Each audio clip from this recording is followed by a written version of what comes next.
Welcome, everybody. This is Laura Brawley with Nanny Care Hub, and we are here for the first letter bag question for the new job search chat group. And I say letter bag because I'm old, and back in the day, letters came in a bag, and so that became a thing. Now they would be email or message letters. But these are questions I get from everybody, and we're not doing the live job search chats anymore. So I wanted to come and answer these questions, and hopefully we'll get a great collection of them, and this group will be a resource for you when you're facing a particular thing. So this question is, I was fired from my last job, or I quit my last job, and I can't use them as a reference. How do I explain that to agencies and families? Excellent question. So my advice. So first, never, ever, ever speak negatively about your employer, even if you feel they were at fault in the situation. It doesn't matter what happened.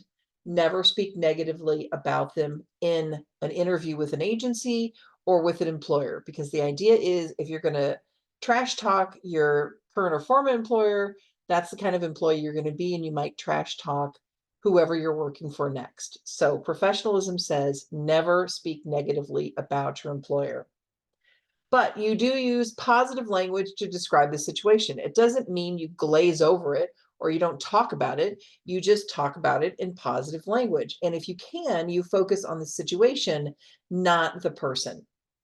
So if you were fired because you couldn't please a micromanaging boss, you could say something like, I had a great relationship with the child. However, mom and I had different work styles. If they press you for more information, and they probably will, you can add, she wanted a high degree of input around how everyday things were done. And I prefer to work as part of a team with parents, but also with some independence around tasks and activities. So again, you're giving a little bit more in-depth information, but you're not trash talking mom. You're saying this is what she wanted, but I prefer to work in this other way. And it also is giving the agency and potential family a little bit of insight into what you do want in your next position. So let's say you quit because dad was late too often. He was the person that came home and took charge of the kids, and he was just late too often for your schedule or for your patients. You can say something like, they needed someone with more scheduling flexibility for evenings than I could offer. Short and sweet.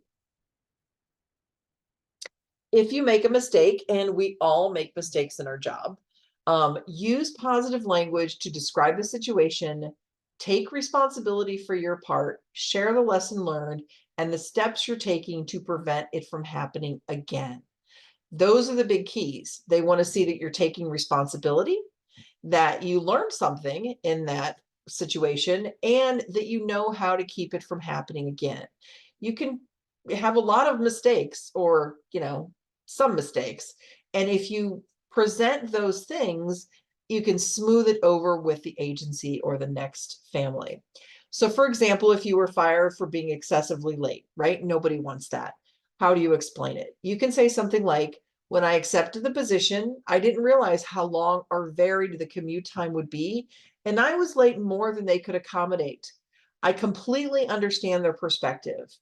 During this search, I'm making sure I focus my search in a set area so I don't overextend myself again. So again, you're talking about what you did, you're taking responsibility for it, you're not blaming the family. And you're saying, yeah, I learned a lesson. I'm now focusing in a smaller area, and I'm making sure I don't overextend myself again. Those are the key pieces. Again, we're human. We make mistakes. Everybody understands that. What they want to hear is that you learn something and that it's not going to be repeated. Give the background and your expectations that they might give you a negative reference, but don't push them to not contact the reference, right?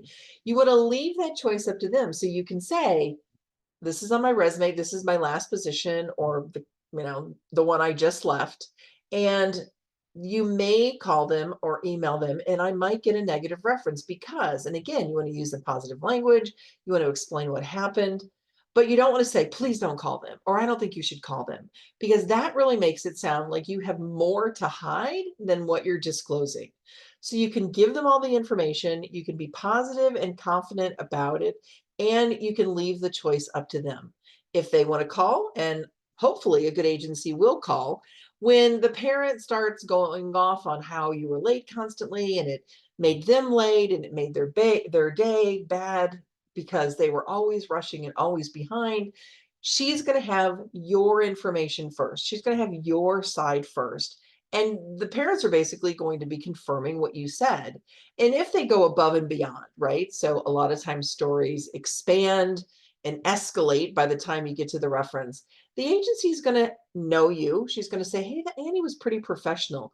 She did explain what happened.